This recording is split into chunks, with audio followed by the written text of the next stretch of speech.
Hi, SV all in one మీకోసం ఈరోజు మీ అందరి కోసం రుచికరమైన కాజు పన్నీర్ మసాలా కర్రీ తయారు చేయబోతున్నాను. నాన్ వెజ్ ఇష్టం లేని వారు చాలా ఇష్టంగా తినేది పన్నీర్ కాజు మసాలా. ఇది రెస్టారెంట్లో చాలా ఖరీదుగా ఉంటుంది, అయినా మనం తినాలనిపించినప్పుడు ప్రతిసారి రెస్టారెంట్ నుంచి తెప్పించుకోలేం కనుక ఇంట్లో మనం ప్రిపేర్ చేసుకుంటే చాలా అద్భుతంగా, రెస్టారెంట్ కన్నా అద్భుతమైన రుచితో మనం ఇంట్లోనే ప్రిపేర్ చేసుకోవచ్చండి. దీన్ని ఎలా ప్రిపేర్ చేసుకోవాలో మీకు చూపిస్తాను. చక్కగా మీరు ఫాలో అయ్యి చక్కటి రుచికరమైన కాజు పన్నీర్ మసాలా తయారు చేసుకోండి. దీనికోసం ముందుగా ఒక పెద్ద సైజు ఉల్లిపాయను, ఒక పెద్ద టమాటాను తీసుకున్నానండి. ఒక టేబుల్ స్పూన్ ఆయిల్లో ఇలా మనం మగ్గబెట్టుకున్నట్లయితే మనకు ఇది గ్రేవీకి ఉపయోగించుకుంటాం. చక్కగా గ్రేవీలోకి ఇది వాడటానికి మనకు ఉపయోగపడుతుంది. దీన్ని ఇలా పక్కన పెట్టుకుందాం. ఇప్పుడు మనం పన్నీరు ఒక 75 గ్రామ్స్ వస్తుంది. మేము అంగుళం సైజు ముక్కలు కట్ చేసుకున్నానండి. ఆ ప్యాకెట్ మీకు ఎంత సైజు కావాలో అంత సైజు మీరు కట్ చేసుకోవచ్చు, ఇంకా చిన్నవి కూడా చేసుకోవచ్చు. నేనైతే చక్కగా అంగుళం సైజు కట్ చేసుకున్నాను. అలాగే మీకోసం ఇంగ్రీడియంట్స్ కూడా చూపిస్తూ పోతున్నాను. అలాగే పెద్ద సైజు ఉల్లిపాయలు 2 తీసుకున్నాను. 4 పచ్చిమిరపకాయలు ఇలా కట్ చేసి పెట్టుకున్నాను. నెక్స్ట్ ఇంగ్రీడియంట్స్ మీకోసం నూగులు తీసుకున్నానండి, 1.5 టేబుల్ స్పూన్లు. అలాగే 1/2 స్పూను సోంపు, 1 టేబుల్ స్పూన్ ధనియాలు, అలాగే జీలకర్ర 1 స్పూను, అలాగే ఒక 5-6 యాలుక్కాయలు, 1 అంగుళం చెక్క ముక్క, అలాగే లవంగాయలు, మీకోసం జీడిపప్పు తీసుకున్నాను. ఇవన్నీ ఇంగ్రీడియంట్స్ అండి, మనం వాడబోయేవి. ఈ ఇంగ్రీడియంట్స్ అన్నీ కూడా ఒక చిన్న కళాయి పెట్టుకొని మనం దాంట్లో దోరగా ఫ్రై చేసుకోవాలి. మనం మాడకుండా దోరగా వేపుకోవాలండి. వీటిని అన్నిటినీ కూడా చక్కగా ఇలా దోరగా వేపుకొని మనం ఒక మిక్సీ బౌల్లో వేసుకున్నట్లయితే వాటిని ఇందాక టమాటో ఉల్లిపాయలు కూడా వేపుకున్నాం కదండి. ఒక టమాటో, ఒక ఉల్లిపాయని అవి వేపుతున్న ఇంగ్రీడియంట్స్ అన్నీ కూడా మనం ఒక మిక్సీ గిన్నెలో వేసుకొని మనం పేస్ట్ చేసుకోవాలి. దాంతోపాటు అల్లం వెల్లిపాయ పేస్ట్ నేను విడిగా వాడకుండా దీంట్లోనే 1 అంగుళం సైజు అల్లం, అలాగే 2 చిన్న వెల్లిపాయలు, 1 చిన్న కొబ్బరి ముక్క ఇందులోనే వేసి గ్రైండ్ చేసుకుంటున్నానండి. మీరు ఇలా కాదనుకుంటే 1.5 స్పూన్లు మనం పేస్ట్ వాడుకోవచ్చు, అల్లం వెల్లిపాయ పేస్టు. ఇప్పుడు కళాయి పెట్టుకొని ఒక 5-6 టేబుల్ స్పూన్లు ఆయిల్, శనగ నూనె తీసుకున్నానండి నేను. దీంట్లో పన్నీర్ ముక్కలు వేసుకొని ఆయిల్ వేడెక్కగానే పన్నీర్ ముక్కలు వేసుకొని ఇలా ఫ్రై చేసుకోవాలి. చక్కగా గోల్డెన్ కలర్ వచ్చేలాగా మనం ఇలా ఫ్రై చేసుకున్నట్లయితే మనకి చక్కటి రుచికరమైన పన్నీర్ కాజు మసాలా తయారవుతుంది. చాలా అద్భుతమైన టేస్ట్గా ఉంటుందండి, చాలా అద్భుతమైన రుచి. మీరు రెస్టారెంట్కి వెళ్ళవసరం లేదండి, ఇంట్లోనే ప్రిపేర్ చేసుకోండి, చాలా టేస్ట్గా ఉంటుంది. నేను ఇలాగే మీకు ఎన్నో అద్భుతమైన కర్రీస్ పరిచయం చేయాలంటే ఈ ఛానల్ని ముందుగా మీరు సబ్స్క్రైబ్ చేయండి, లైక్ చేయండి. అనేక మందికి యూట్యూబ్ వాళ్ళు ఫార్వర్డ్ చేస్తారు. మర్చిపోకుండా మీరు సబ్స్క్రైబ్ చేసి దీన్ని మీరు లైక్ చేసినట్లయితే యూట్యూబ్ వాళ్ళు అనేక మందికి ఫార్వర్డ్ చేస్తారు కనుక మీకు ఇంకా నేను ఎన్నో ఇలాంటి వంటలు మీకు అందించగలుగుతాను. మీరు ఎంత చక్కగా దీన్ని లైక్ చేస్తారో మాకు కూడా అంత ఆసక్తి, మీకు ఇంకా రకరకాల కర్రీ చేసి చూపించాలనే ఆసక్తి ఉంటుందండి. చూడండి చక్కగా గోల్డెన్ కలర్ వచ్చేదాకా వేపుకున్నాను. వీటిని అన్నింటినీ కూడా బౌల్లోకి పక్కకు తీసుకున్నాను. చక్కగా గోల్డెన్ కలర్ వచ్చేదాకా వేపుకున్నాను. ఇప్పుడు అదే ఆయిల్లో మనం ఒక పలావ్ దినుసు ఆకులు 2, అలాగే చిన్న చెక్క ముక్క, లవంగాయలు, ఒక 2 యాలక్కాయలు తీసుకొని వేసుకున్నానండి.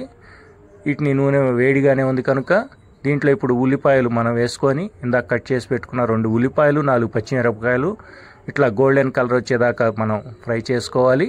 చక్కగా కదుపుకుంటూ చక్కగా ఫ్రై చేసుకోవాలి. దీంట్లో ఇప్పుడు మనం కాజు కూడా వేసుకోవాలి. కాజు బాగా ఎక్కువగా తినేవాళ్ళైతే, ఇష్టపడేవాళ్ళైతే ఒక 100 గ్రాములు వేసుకోవచ్చు, లేదంటే ఒక 50 గ్రామ్స్ వేసుకుంటే సరిపోతుంది. మీరు ఎంత తినగలుగుతారో దాన్ని బట్టి వేసుకోండి. కాజు ఇష్టం ఉన్నవారైతే 100 గ్రాములు వేసుకోండి, లేకపోతే ఒక 50 గ్రాములు వాడుకుంటే సరిపోతుంది. ఇవి కూడా చక్కగా గోల్డెన్ కలర్ వచ్చేదాకా ఆ ఆయిల్లో మొత్తం వేపుకోవాలి. చక్కగా గోల్డెన్ కలర్ వచ్చేదాకా వేపుకోవాలి కదిలించుకుంటూ.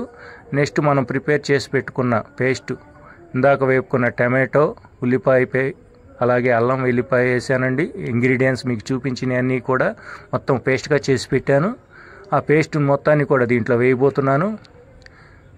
ఆ పేస్ట్ని మొత్తాన్ని కూడా శుభ్రంగా దీంట్లో వేసి మనం కదుపుకుంటూ చక్కగా ఆయిల్లో చక్కగా ఈ పేస్ట్ కూడా కలిసిపోయేలాగా ఆయిల్లో వేగేలాగా మనం చక్కగా కదుపుకుంటూ దీన్ని కొనసాగించాలి.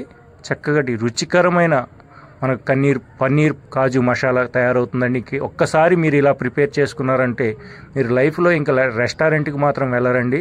ఎందుకంటే మన కళ్ళ ముందు మనకు కావాల్సిన ఇంగ్రీడియంట్స్ అన్నీ తెలుసుకున్నాం కనుక మనం చక్కగా ఇట్లా ప్రిపేర్ చేసుకుంటే ఎంతో అద్భుతంగా ఉంటుందండి. రెస్టారెంట్లో మనకి ఎలా తయారు చేస్తారో మనకి తెలియదు కనుక మనం కళ్ళతో మన చేతులతో మనం తయారు చేసుకునేది చాలా అద్భుతం ఉంది. చక్కగా ఆరోగ్యానికి మనకి ఇస్తుంది కనుక మనం ఇంట్లో ఇలా ప్రిపేర్ చేసుకున్నట్లయితే ఇంకెన్నడూ రెస్టారెంట్కి వెళ్ళాల్సిన అవసరం అనేదే ఉండదండి. ఇలా చక్కగా ప్రిపేర్ చేసుకోండి. చాలా అద్భుతంగా ఉంటుంది, చాలా రుచిగా ఉంటుంది. ఇది మనం బిర్యానీలోకి కానీ చపాతీలోకి కానీ పుల్కాలోకి కానీ అద్భుతంగా ఉంటుందండి. చాలా అద్భుతంగా రుచిగా ఉంటుంది.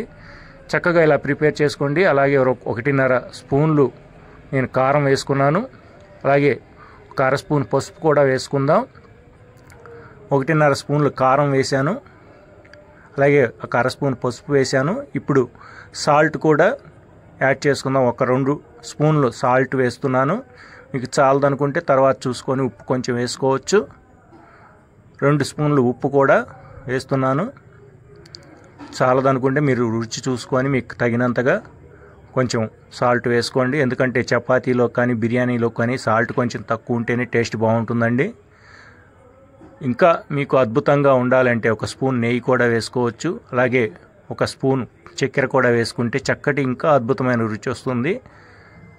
చక్కగా ఇలా కలుపుకుంటూ గ్రేవీ థిక్నెస్ వస్తుంది కదా, మనం దీంట్లో 1/2 గ్లాసు వాటర్ పోసుకొని తర్వాత ఇలా పన్నీర్ ముక్కలు వేసానండి. మొత్తం కూడా చక్కగా కదుపుకుంటున్నాను. ఇందాక వేపి పెట్టుకున్న ఒక 10 నిమిషాల మనం వేసుకున్న ఆ మసాలా మొత్తం వేగినాక నేను వేపి పెట్టుకున్న ముక్కలన్నీ కూడా ఇందులో వేశాను. చక్కగా కర్రీ రెడీ అవుతుంది.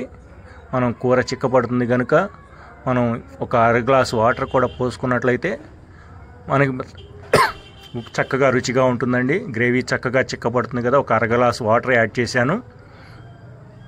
1/2 గ్లాస్ వాటర్ వేసుకున్నాను. చక్కగా ఇప్పుడు 10 నిమిషాలు ఉడికించుకున్నట్టయితే కర్రీ రెడీ అయిపోయినట్లే మనకి. చక్కగా చాలా రుచిగా ఉంటుందండి పన్నీర్ కాజు మసాలా. మీరు ట్రై చేయండి. ఇలాగే నేను ఎలా అయితే చెప్పానో అలాగే యాజ్ టీజ్గా చేసుకోండి. అద్భుతంగా ఉంటుంది. ఇంకెన్నడూ రెస్టారెంట్కి వెళ్ళరు. మన కర్రీ సిద్ధమైపోతుంది. ఇప్పుడు మనం మెంతాకు, దాంతోపాటు 1 స్పూను నేను గరం మసాలా కూడా యాడ్ చేశానండి. గరం మసాలా 1 స్పూన్ యాడ్ చేశాను. ఇప్పుడు మెంతాకు కూడా వేస్తున్నాను.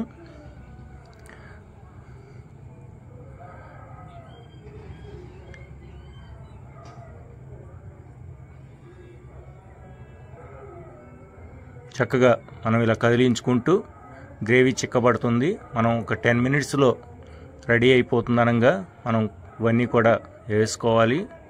గరం మసాలా 1 స్పూన్ వేసాను. ఇంకా కూర దించబోయే ముందు మనం ఆఖరిగా మనం దాంట్లో చక్కగా మెంతాకు, కసూరి మేతి అంటారండి, లేదా మెంతాకు అంటారు. కసూరి మేతి అంటే మనకి మార్కెట్లో దొరుకుతుంది, ఎక్కడైనా షాపుల్లో. మెంతాకు అన్న ఇస్తారు. దాన్ని తెచ్చుకొని ఇలా వాడుకోవాలి. అలాగే కొత్తిమీర, పుదీనా ఆఖరిగా వేసుకొని కర్రీ రెడీ అయిపోయింది. చక్కగా రుచిగా ఉంటుందండి. కర్రీ సిద్ధమైపోయింది. చూడండి, ఆయిల్ చక్కగా ఆ కర్రీలో తేలుతుంది. కర్రీ మొత్తం రెడీ అయిపోయింది. చక్కటి పన్నీర్ మసాలా మన కోసం రెడీ అయిపోయింది. మనం ఆఖరిగా